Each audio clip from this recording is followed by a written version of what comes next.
प्रेम पत्र राधा स्वामी भाग तीसरा, सिलसिला वचन नंबर 20।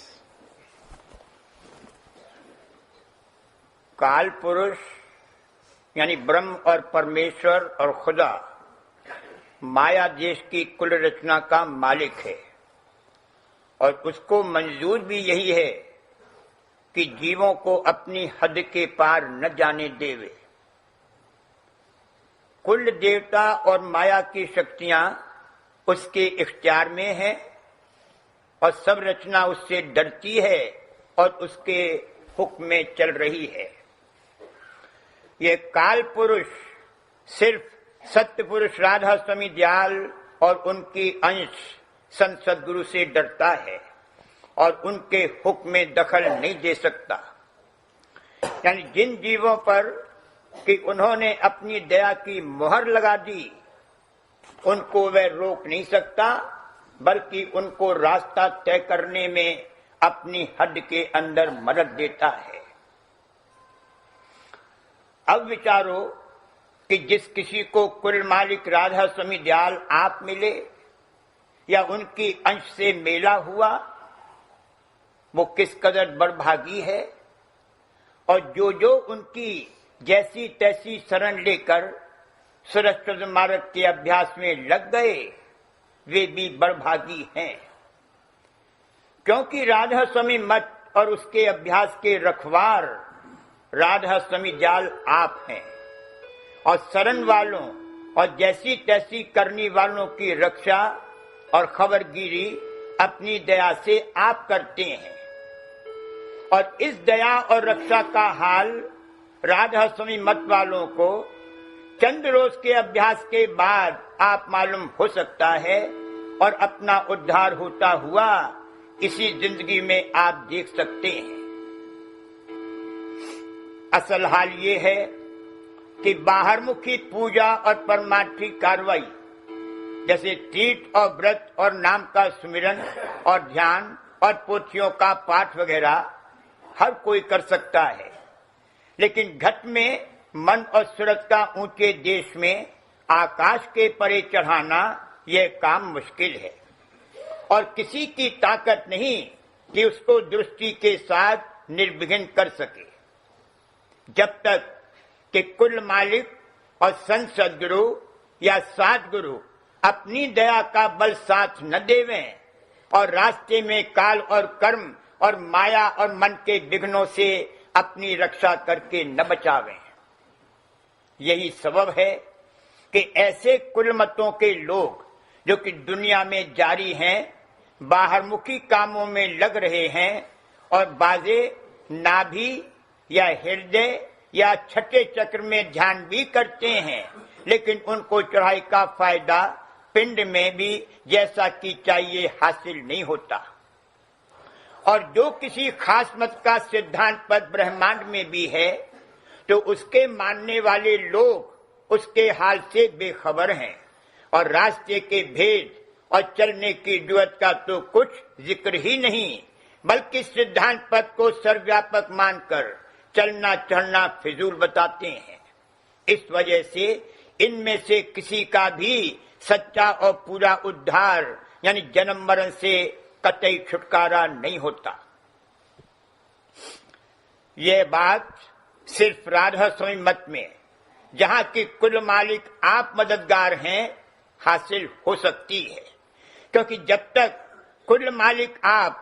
या संत सद्गुरु या सद्गुरु उसके भेजे हुए इस लोक में जीवों के लेने के वास्ते न आवे, तब तक कोई जीव पिंड के ऊंचे देश और ब्रह्मांड में और इन दोनों के परे राधा स्वामी पद अथवा निर्मल चैतन्य देश में जा नहीं सकता और न देह और मन और माया और इच्छा और इंद्रियों और भोगों वगैरह से पीछा छूट सकता है।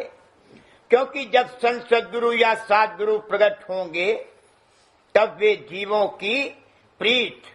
और सब तरफ से हटाकर पहले अपने चरणों में जोड़ेंगे और फिर अपने निज रूप यानी चैतन्य शब्द स्वरूप में लगाकर निज धाम में पहुंचा देंगे। बगैर प्रेम के ये रास्ता तय नहीं हो सकता है और वह प्रेम राधा स्वामी जाल के चरणों में बगैर संत सद्गुरु या साधगुरु और उनके प्रेमियों के संग सोहबत के हासिल नहीं हो सकता है, और न सच्ची दीनता कुल मालिक और सद्गुरु के चरणों में आ सकती है। ऊपर के बयान से जाहिर है कि जीव का सच्चा उद्धार बगैर कुल मालिक यानी धुर की दया के मुमकिन नहीं है। यानी जब तक कि संत सद्गुरु या साधगुरु जो कि होनहार संत हैं नहीं मिलेंगे, तब तक भेद कुल मालिक और रास्ता उसके निज धाम का और तरीका चलने का मालूम न होगा और न रास्ता तय करने में मदद मिलेगी। और ये संत सद्गुरु और साधगुरु कुल मालिक के हुक्म से संसार में आते हैं, और जब सच्चा उपदेश जीवों को देकर उनको निज घर की तरफ चलाते हैं। इस वास्ते जब तक कि कोई जीव कुल मालिक राधा स्वामी जाल की शरण में न आवेगा और उनके भेजे हुए संत सद्गुरु या साधगुरु से प्रीत नहीं करेगा, तब तक उसके उद्धार की कार्रवाई शुरू न होगी। और जो सच्चे मन से शरण लेकर जैसी तैसी कार्रवाई यानी अभ्यास सुरक्षित मार्ग का शुरू कर देगा और जहां तक बन सके हुक्म और आज्ञा के माफिक अपना चाल चलन दुरुस्त करता जाएगा, उसको बराबर मदद मिलती जाएगी और कुल मालिक की मेहर और दया उसको एक दिन दयाल देश में पहुंचाकर छोड़ेगी। चाहे ये काम एक जन्म में बने या 2 या 3 या 4 जन्म में, हर जन्म में भक्ति और भजन बढ़ते जाएंगे।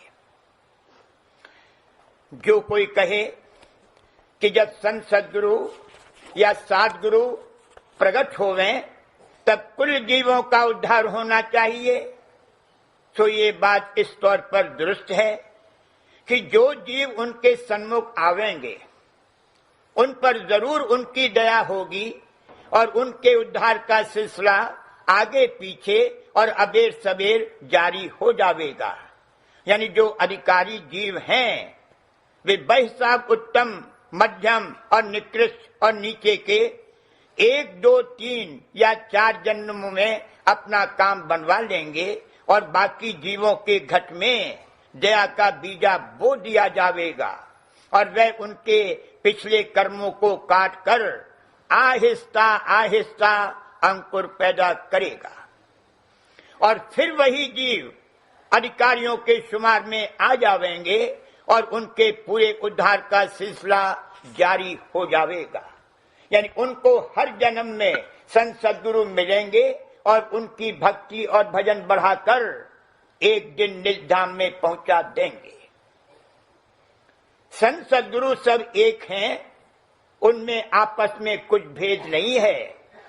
जब हुक्म होता है तब वे जीवों को आमतौर पर उपदेश फरमाते हैं और जब तक ऐसी मौज है सिलसिला सत्संग और उद्धार का जारी रहता है। इस वास्ते कुल जीवों को मुनासिब और लाजिम है कि अपने वक्त के संत सद्गुरु या साधगुरु का खोज करते रहें और जब वे भाग से मिल जावें तो उनसे उपदेश लेकर अभ्यास जारी कर दें और उनके और कुल मालिक सत्य पुरुष राधा स्वामी जाल के चरणों में प्रीत और प्रतीत बढ़ाते रहें तो एक दिन उनका काम पूरा बन जाएगा। संत सद्गुरु और साधगुरु का निशान ये है कि वे सुरक्षित मार्ग का उपदेश करेंगे और आप भी सद अभ्यासी होंगे और कुल मालिक सत्य पुरुष राधा स्वामी जाल का इष्ट बंधवावेंगे और अपने वचन सुनाकर कर्म भर्म और संशय दूर करावेंगे और बाकी पहचान उनकी सत्संग और उनके मार्ग के अभ्यास से आवेगी। खुलासा यह है कि बगैर कुल मालिक की दया के संत सद्गुरु से मेला नहीं होगा और न उनमें भाव आवेगा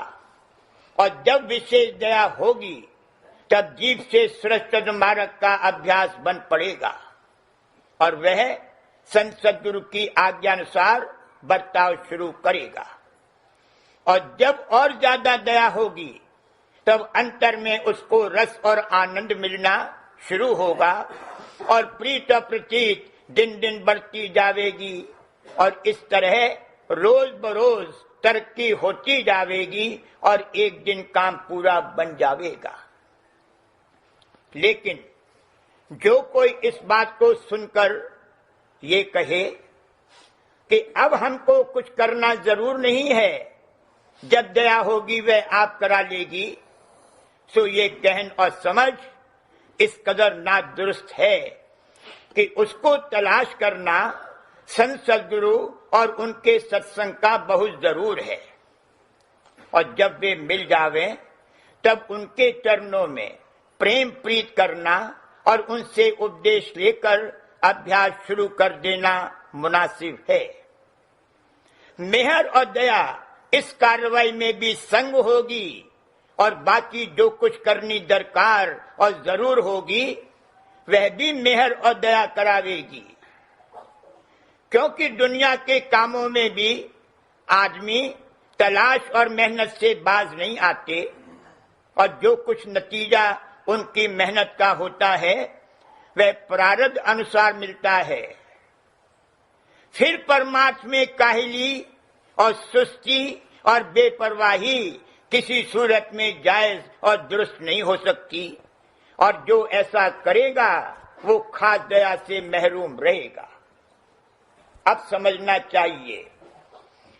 कि करनी और दया संग संग चलेंगी तब काम पूरा बनेगा और जो जो करनी बढ़ती जावेगी उसी कदर मेहर और दया भी बढ़ती जावेगी। बिना कुल मालिक और संत सद्गुरु की दया के जो करनी की जावेगी वो सच्चे उद्धार का फल नहीं देगी, बल्कि अहंकार पैदा करेगी और अभ्यासी को काल और माया के जाल में अटकावेगी और फिर आइंदा की तरक्की का रास्ता बंद हो जाएगा। और ये हाल उन लोगों का है कि जो युक्ति दरियाफ्त करके स्वतंत्र यानी अपने बल से करनी करना चाहते हैं और सद्गुरु से कुछ ताल्लुक रखने की जरूरत नहीं समझते हैं।